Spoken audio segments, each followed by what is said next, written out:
Seperti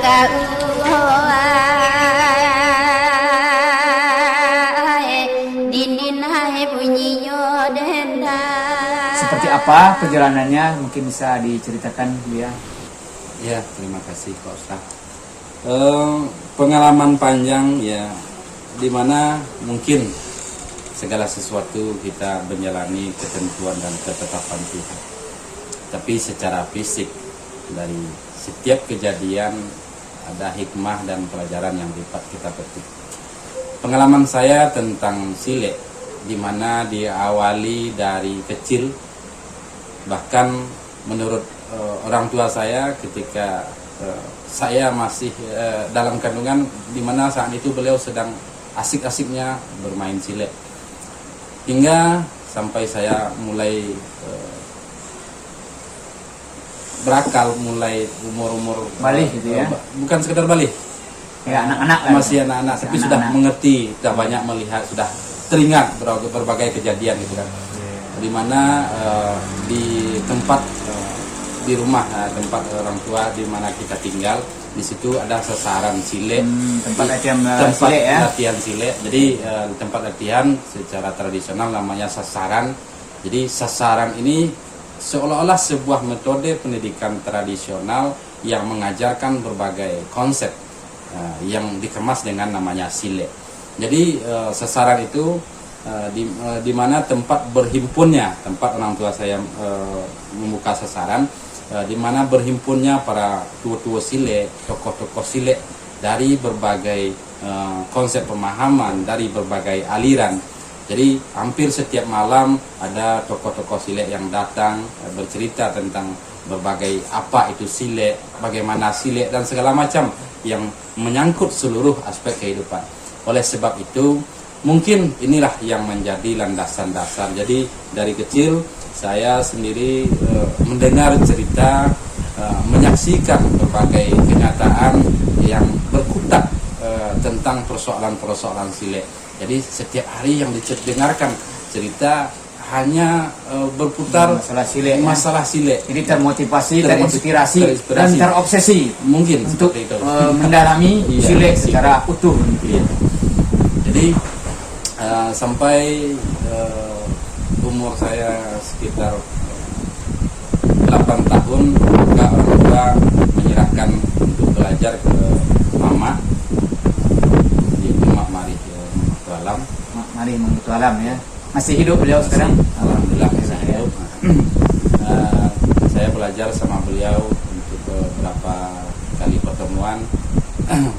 Apa itu aliran sileknya Bu ya? Khusus, jadi dari kecil soal aliran saya tidak begitu mendengar pembicaraan orang-orang tua atau tokoh-tokoh silek tentang aliran. Tidak menyebut aliran gitu ya? Ada juga menyebut aliran, tapi tidak dominan tentang aliran. Sebab sering terdengar aliran itu, sebab silek itu adalah rumusan yang membentuk karakter. Jadi aliran itu akan berkembang sesuai dengan karakter orang yang mengembangkannya. Jadi di sasaran itu juga pernah menceritakan tentang aliran Kumango, di mana orang-orang tua mengatakan Kumango itu dengan bukan silek yang berasal dari daerah Kumango. Ya. Mana di daerah Kumango itu dikenal silek Kumango warisan dari Syekh Ahmad Rahman Al-Khalidi. Yeah. Tapi menurut tokoh-tokoh silek yang saya dengar dari percakapan beliau di sasaran, yang dikatakan Kumango adalah gabungan dari berbagai pemahaman, gabungan dari berbagai macam pemahaman, aliran dan segala macam yang akhirnya menemukan titik inti dari rumusan silek. Jadi kata Kumango itu dicontohkan oleh tokoh-tokoh silek ketika itu seperti orang berjualan Kumango di pasaran. Oh iya, di pasar jualan Kumango, bumbu segala macam lengkap ya. Bumbu bunga-bungaan segala macam ada lengkap. Jadi intinya jadi dagang angkot lengkap ya. Kumango. Jadi Kumango ini bukan nama daerah dari Kumango, tapi istilah di sini adalah kumpulan dari berbagai hal itu disebut Kumango. Kumango itu menerjemahkan secara kearifan lokal di nagari di sini. Di mana di Minangkabau berbagai peradaban itu terikat di dalam dua kategori, Yang pertama adat dan sabatang panjang, yang kedua adat Salingka Nagari. Jadi secara penafsiran Silek Kumango adalah sebuah aliran yang sangat komplit menggabungkan berbagai aliran yang ada. Di sisi lain juga ada yang namanya Silek Kumango yang aliran dari Bangku Syekh Abdurrahman Al-Khalili.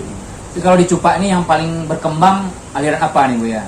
Sebenarnya ketika itu hampir seluruh aliran itu ada di Cupak.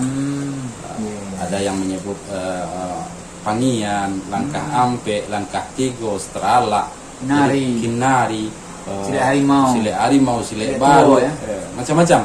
Jadi hampir seluruh, dan ketika itu hampir bergiliran para tokoh-tokoh Silek itu datang. Ada semacam arisan gitu ya? Seperti arisan. Iya, menarik. Mungkin hari ini beliau ada yang dari aliran, tapi beliau ketika itu mungkin daerah mungkin ya? Ya paham dengan konsep rumusan Silek sehingga tidak begitu berbicara tentang aliran. Tapi di belakang tokoh yang membawa aliran ini akan bicara Asyanu, alirannya itu. Tapi beliau sendiri tak pernah mengatakan saya aliran saya ini. Tapi kata orang-orang alirannya seperti itu. Betul. Tapi intinya yang nama Silek Minangkabau adalah sebuah rumusan atau konsep bela diri yang mencakup berbagai aspek kehidupan. Tergantung. Kalau soal aliran adalah wujud dari keluasan pengetahuan Silek itu sendiri atau kesempurnaan rumusan Silek sehingga mampu melahirkan ragam pemahaman, ragam teknik dan segala macam sebagai bukti kesempurnaan dari rumusan warisan itu sendiri. Jadi bukan hanya bicara untuk tarung saja, bukan cara seluruh aspek kehidupan.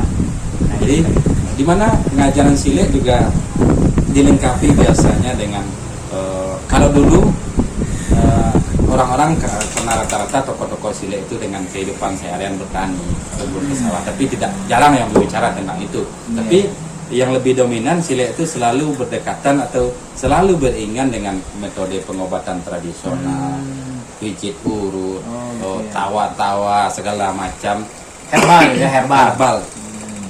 Jadi tapi sekarang karena seiring waktu di mana masyarakat sebagian generasi telah membagi-bagi Silek itu menjadi bela diri dalam arti yang lebih sempit, sehingga hal-hal yang lain dalam kehidupan memandangnya itu bukan kategori Silek, sehingga saya mencoba mengaplikasikan kembali dalam berbagai wujud, dikumpulkan lagi gitu ya, seperti cara pengobatan dengan konsep Silek, cara bertani dengan konsep Silek, ilmu manajemen dengan konsep Silek, dan ilmu peternakan dengan konsep Silek. Sebab intinya Silek adalah rumusan pengetahuan yang bisa aplikasinya begitu luas ya, sangat luas sekali. Jadi sebagaimana pituah atau pepatah mengatakan satitik jadikan lawi, sakapa jadikan gunung. Artinya ketika kita menemukan titik rumusan sehingga ia bisa berkembang, bisa dikembangkan seluas mungkin, seperti biji tanaman bisa menjadi besar, yang ditumbuh, yang dirawat baik akan bisa berkembang besar. Jadi itulah Silek. Jadi bukan sekedar sebatas bela diri dalam pengertian sempit yang hanya pertarungan atau perkelahian. Balik lagi tadi Buya, setelah belajar dari Mama, terus seperti apa lagi perjalanannya? Setelah itu saya mulai melakukan perjalanan panjang yang mulai melangkah merantau. Umur berapa itu Buya? Sekitar 12 tahun. 12 tahun? 12. Wah, berarti kalau hari ini mungkin baru lulus SD gitu ya? Iya. Sudah pergi merantau? Sudah pergi merantau. Jadi rantau pertama istilahnya sekedar di rantau seperti gue istilahnya.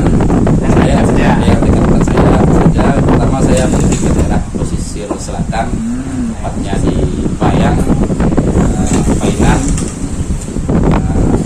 Saya tinggal di sana selama lebih dari 1 tahun dan berbagai daerah selama di sana saya datangi. Ada ke daerah Lumpo di Bayang, ada Betangkape, sampai ke daerah pesisir selatan. Itu mendatangi dalam rangka apa itu ya? Intinya sebagai belajar ilmu intinya setiap langkah kehidupan adalah pelajaran. Jadi petuah mengajarkan kalau ditinggalkan mama maka dicari mama, kalau ditinggalkan orang tua maka dicari orang tua. Jadi kita melakukan perjalanan seperti itu. Yang pertama tempat mencari orang tua, dan orang tua yang hakiki adalah orang tua yang memberitahukan tentang kebenaran, yang intinya adalah itu adalah mengajarkan pengetahuan keilmuan ya. Itu masih berhubungan dengan